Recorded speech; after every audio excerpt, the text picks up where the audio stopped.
Subscribe now and press the bell icon. Never miss an update. Let's start resolution of partnership firm. तो बताओ पहले आप लोग कैसे हो इन दिस लॉकडाउन। तो आते हैं रिजोल्यूशन ऑफ पार्टनर के अंदर। इसके अंदर मैंने पहले क्या बताया था आप लोग को कि सभी लेजर पोस्टिंग बता चुका है इस चैप्टर का। तो आज के क्वेश्चन के अंदर जर्नल एंट्री लेके आया हूँ। क्या लेके आया हूँ? Journal entry. देखो यहाँ पर जर्नल एंट्री। तो लेजर का भी पोस्टिंग है जिसका सॉल्यूशन मैं इन शॉर्ट में बताऊंगा। देन उसका जर्नल एंट्री कैसा पास करेंगे वो बताऊंगा। जर्नल एंट्री पास करने के लिए आप लोग को याद रखना पड़ेगा 4 चीजें। कौन सी 4 चीजें? यहाँ देखो लिख के रखा मैंने, इसको अपने नोट के अंदर आप लिख लेना। क्या है पहला? For journal entry you remember, याद रखना सबसे पहला journal of all assets and liabilities, यानी आपके बैलेंस शीट क्वेश्चन जो गिवन रहता है उसके एसेट्स एंड लायबिलिटी के पूरे के जर्नल एंट्री पास करोगे। एक्सेप्ट क्या? किसको छोड़ के? आपको छोड़ना है, आपको कैपिटल अकाउंट की जर्नल एंट्री पास नहीं करना है, और या कैश या बैंक रहेगा आपके क्वेश्चन के अंदर उसकी जर्नल एंट्री पास नहीं करनी है। ये समझ गए? तो फर्स्ट हो गया। सेकंड ऑल एडजस्टमेंट, नीचे क्वेश्चन में जितने एडजस्टमेंट या एडिशनल इंफॉर्मेशन दिया हुआ उसके जर्नल एंट्री आपको पास करना है। Okay. And then balance of realisation account. सबसे पहले आप लोगों का क्या बनता है? रियलाइजेशन अकाउंट का जो बैलेंस बचता है प्रॉफिट या लॉस दोनों में से उसकी जर्नल एंट्री पास करनी है। एंड लास्ट में balance of partners capital account, यानी ये जो पार्टनर्स कैपिटल अकाउंट है इसका जो बैलेंस बचेगा उसका जर्नल एंट्री पास करना है। तो ये 4 स्टेप्स पर जर्नल एंट्री पास करना। अगर ये 4 स्टेप आपको याद रहेगी एंड 1 बाय 1 को फॉलो करोगे तो आपका जर्नल एंट्री करेक्ट रहेगा। और जर्नल एंट्री के पास करने का तरीका वही है जिसको मैंने आपको एडमिशन में, रिटायरमेंट में और डेथ में बताया था। सेम फॉर्मेट यहाँ पर भी है। मींस दैट कि आप जो चीज डेबिट साइड में रहता है उसका इफेक्ट हम लोग क्या देते हैं? क्रेडिट। एंड जो क्रेडिट साइड में रहता है उसका इफेक्ट क्या देते हैं? डेबिट। तो इन शॉर्ट के अंदर जर्नल एंट्री स्टार्ट करेंगे। उससे पहले क्वेश्चन सुनेंगे एंड देन उसके बाद क्वेश्चन सुनने के बाद आप लोग को बताऊंगा कि इसका सॉल्यूशन किधर गया पोस्टिंग। एंड देन पोस्टिंग हो जाने के बाद आपको इसका जर्नल पास करेंगे एंड जर्नल पूरा पास करने के बाद आपका बस हो जाएगा। तो क्वेश्चन सुनो। Leela, Manda and Kunda are partners in the firm Janshakti Store. ये कंपनी के अंदर वो तीनों पार्टनर्स हैं। Sir profit and sharing loss 3:2:1। तो शेयरिंग रेशियो क्या दिया आपका? 3:2:1। तो ये आपका प्रॉफिट शेयरिंग रेशियो है। ये रेशियो से आपको अपना प्रॉफिट या लॉस को डिस्ट्रीब्यूट करना है। ओके। अब आ जाते हैं डायरेक्टली पोस्टिंग पे। तो क्रेडिटर या बिल्स पेबल है, तो क्रेडिटर बिल्स पेबल आप लोगों को पता है क्रेडिट साइड में जाते हैं। तो क्रेडिट बिल्स पेबल लिख दिया, दोनों का जो अमाउंट है लिख के टोटल बाहर। तो ये सबका वन इफेक्ट होता है, डबल इफेक्ट जिस सिर्फ जर्नल सिर्फ एडिशनल इंफॉर्मेशन का। एंड कैपिटल दिया तीनों का, लीला, मंडा एंड कुंडा 2,27,000, 1,44,000 एंड 1,08,000 लिख के छोड़ दिए। अब आ जाते हैं एसेट्स में। तो सभी एसेट्स को हमने लिखते हैं 2 सन्ड्री एसेट्स या फिर एसेट्स अलग अलग। तो सबसे पहले इसमें बिल्डिंग दिया है, मशीनरी दिया, मोटर कार है आपका, गुडविल है, इन्वेस्टमेंट है, डेटर्स है, स्टॉक है। सभी लिखा, सभी का अमाउंट लिखे, टोटल करके बाहर 5,26,200। ओके। एंड देन बैंक है, बैंक का आपको बैंक के अंदर बैलेंस लिख देना है। बैंक का बैलेंस 3,360 हो गया ये भी। अब आते हैं एडिशनल इंफॉर्मेशन जिसका डबल इफेक्ट रहता है इन लेजर फॉर्मेट, जर्नल के अंदर नहीं रहेगा।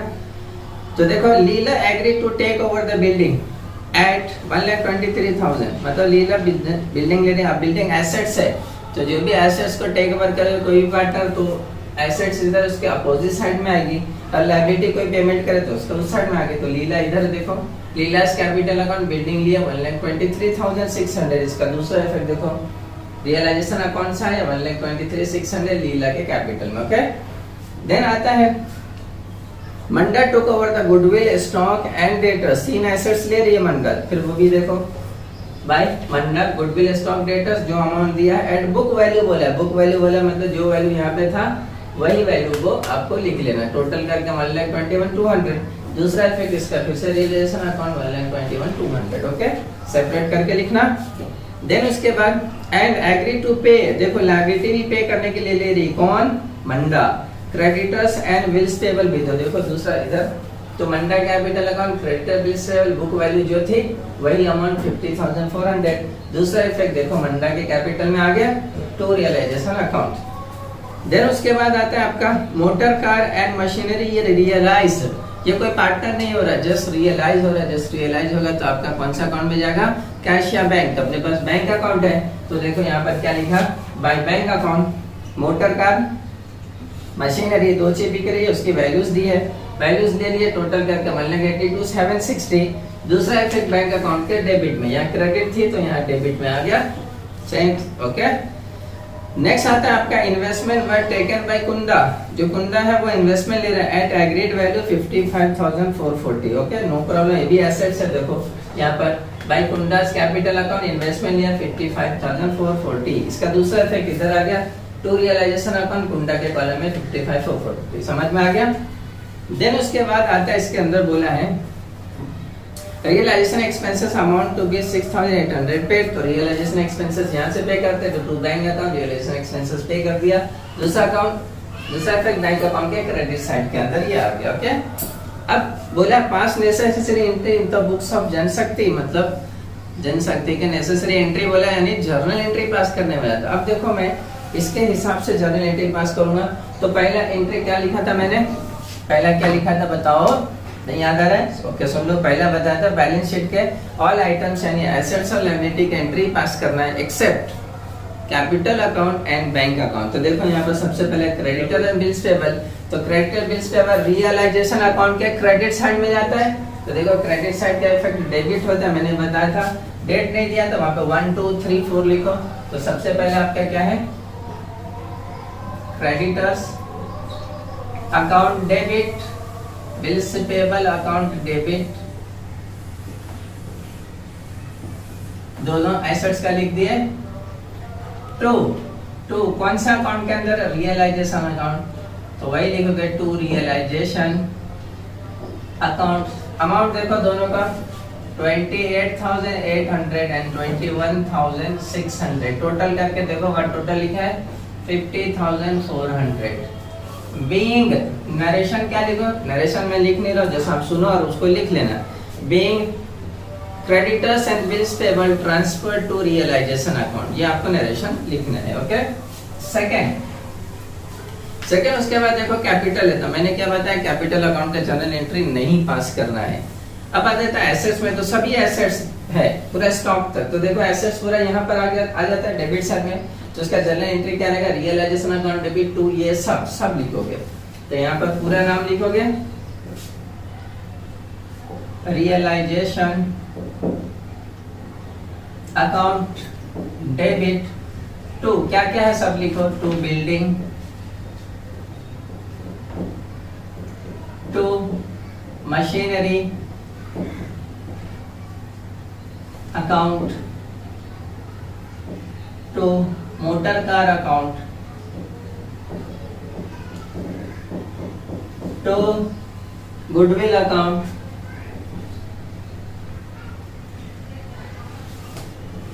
To investment account,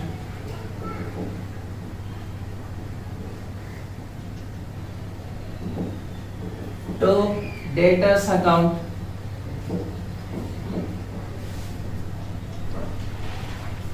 to stock account.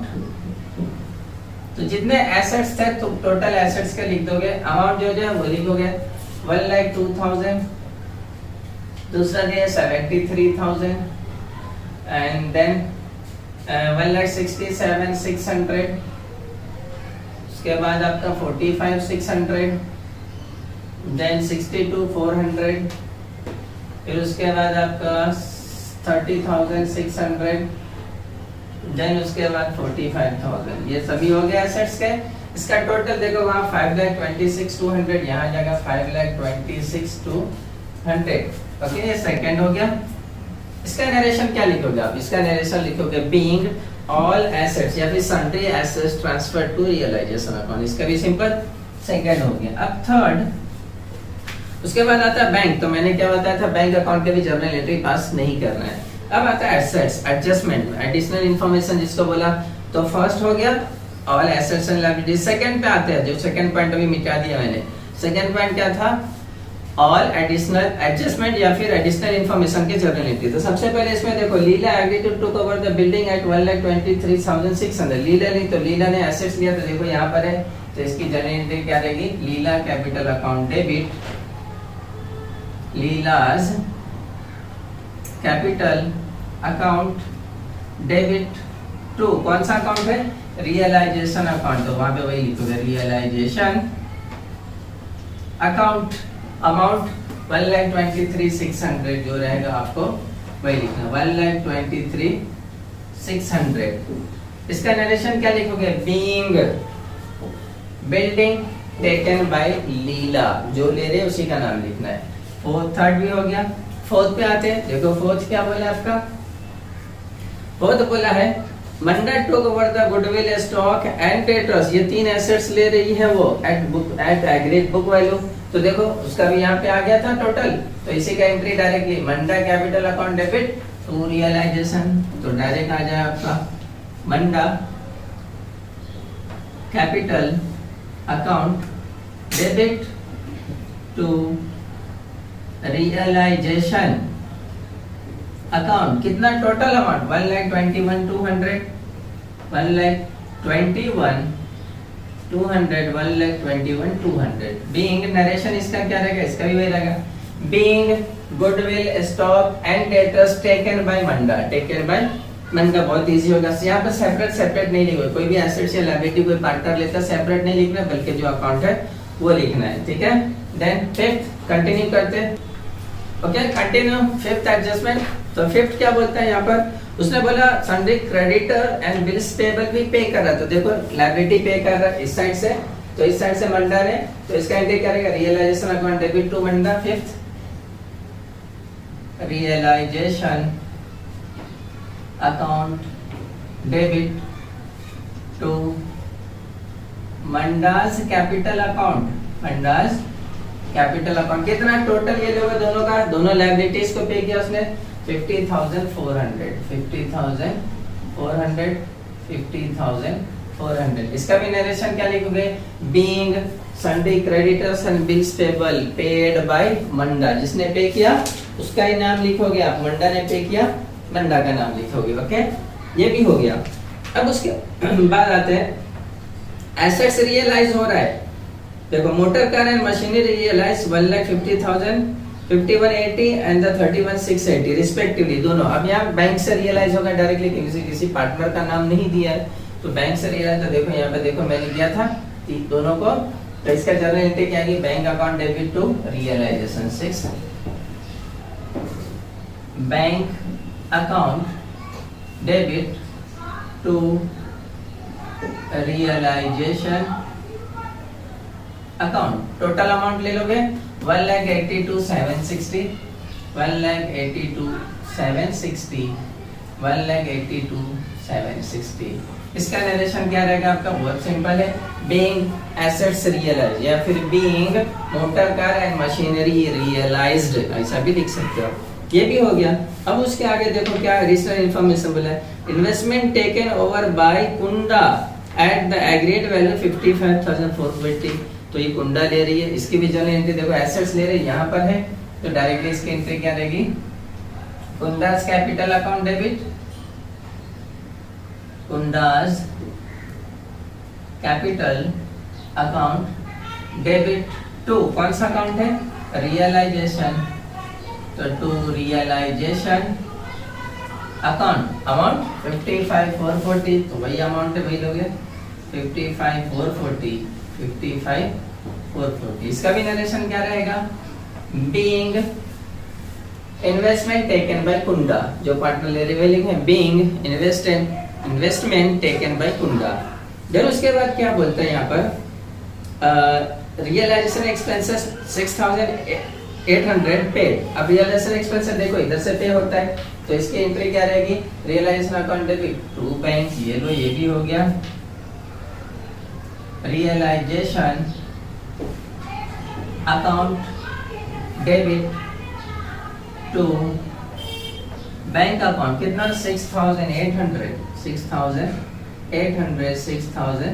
इसका नरेशन क्या रहेगा, being realisation expenses paid, simple खत्म।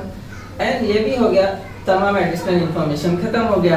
अब सेकंड दो पॉइंट आ गया, सबसे पहला क्या था, सबसे पहले जर्नल एंट्री का क्या रूल था कि ऑल एसेट्स एंड लायबिलिटी की एंट्री पास करना except capital and bank and cash. Then उसके बाद सेकंड था ऑल एडिशनल इन्फॉर्मेशन की एंट्री पास करना है, तो एडिशनल इन्फॉर्मेशन के भी एंट्री हो गए।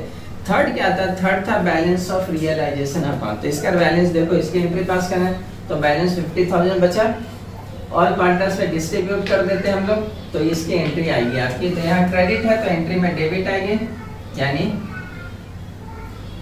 लीलाज capital account debit, Manda's capital account debit, Kunda capital account debit. तीनों का आ गया अमाउंट 25,000, 16,667, 8,330। ये अमाउंट कैसा आया? तो ये रेशो से बांटता है, ये रेशो से बांट के आपको आ जाए। इसलिए टू कौन सा पार्ट में? तो to realisation account, to realisation account. Total amount 50,000 यहाँ पर आ जाएगा आपका। इसका नरेशन क्या रहेगा आपका? बिल्कुल सिंपल, इसका भी नरेशन लिखोगे आप being balance of realisation account या फिर being loss of realisation account. दोनों में से कोई भी एक लिख सकता है, आप पे डिपेंड करता है कौन बेस्ट रहता है। लास्ट 10th थर्ड भी हो गया। सबसे पहले क्या था? All assets and liability except capital and cash bank. Second क्या था? ऑल एडजस्टमेंट या फिर ऑल एडिशनल इंफॉर्मेशन के जर्नल एंट्री पास करना, वो भी हो गया। थर्ड क्या था? बैलेंस ऑफ रियलाइजेशन अकाउंट के, तो बैलेंस ऑफ रियलाइजेशन के एंट्री भी हो गए। एंड फोर्थ एंड लास्ट क्या था? Balance of partners capital account, उसके पास करना है। तो बैलेंस ऑफ पार्टनर्स कैपिटल जब इसको टोटल किए तो इधर आया, यानी डेबिट साइड बैलेंस बचा। तो जर्नल एंट्री क्या रहेगी? तीनों के पार्टनर के नाम अकाउंट डेबिट टू बैंक। तो सिंपल, तो लिखोगे भाई Leela's capital account debit, Manda's capital account debit, Kunda's capital account debit. To क्या लिखा? टू बैंक, तो वही लिखोगे टू बैंक अकाउंट। जो अमाउंट है वो ले लो, क्या है? 78,560, 78,560। नेक्स्ट क्या है? 56,533। नेक्स्ट क्या है आपका? 44,277। इसका तीनों का टोटल, तो तीनों का टोटल आपका आएगा 1,79,320, 1,79,320। इसका नरेशन क्या लिखोगे? बहुत ही सिंपल, इसका भी नरेशन लिखोगे being balance of partners capital account, being balance of partners capital. एक बात ध्यान रखो, अगर सब पार्टनर के बैलेंस इधर नहीं बचता, उसका बैलेंस इधर आता, तो उसका जर्नल एंट्री अलग से पास करते। कैसा रहता? अगर सपोज मान लेते कि मंडा का बैलेंस शीट फिगर इधर आया, तो इसकी एंट्री क्या रहती? तो इसकी एंट्री क्या रहती है आपकी? इसकी एंट्री रहती sorry Manda capital account debit, नहीं सॉरी क्या लिखता? Bank account debit. यहाँ पर बैंक लिखते ना, तो bank account debit to Manda capital account, तो ये रहेगी। अब इसमें एक चीज बात है कि जब क्वेश्चन सॉल्व पूछेगा आपको बोर्ड के अंदर, तो दोनों चीज साथ में नहीं पूछेगा, या तो जर्नल पूछेगा या तो लेजर पूछेगा। जर्नल पूछा तो जर्नल करने के लिए ये दो चीज को आप रफली बनाओगे। रफली मींस जो अमाउंट पढ़ते एंट्री आपको क्वेश्चंस को रीड करते हुए पढ़ना है। जैसे ये क्वेश्चन है मेरे पास, जैसे ये क्वेश्चन नंबर 2 है, तो ये क्वेश्चन को रीड करते हुए मैंने जर्नल एंट्री पास किया, तो आप भी इसको रीड करते हुए जर्नल एंट्री पास करोगे। जब बैलेंस की बारी आ गई है 9th और 10th, मतलब लास्ट का दो information, balance of realisation account, balance of partners capital account, तो ये रफली बनाओगे और अमाउंट जस्ट पोस्टिंग करते जाओगे। जब टोटलिंग करोगे तो बैलेंस आपका आ जाएगा। ओके, एक और वीडियो लिखा हुआ है जर्नल एंट्री के ऊपर, देन ये चैप्टर आपका वाइंड अप हो जाएगा, यानी Subscribe now and press the bell icon. Never miss an update.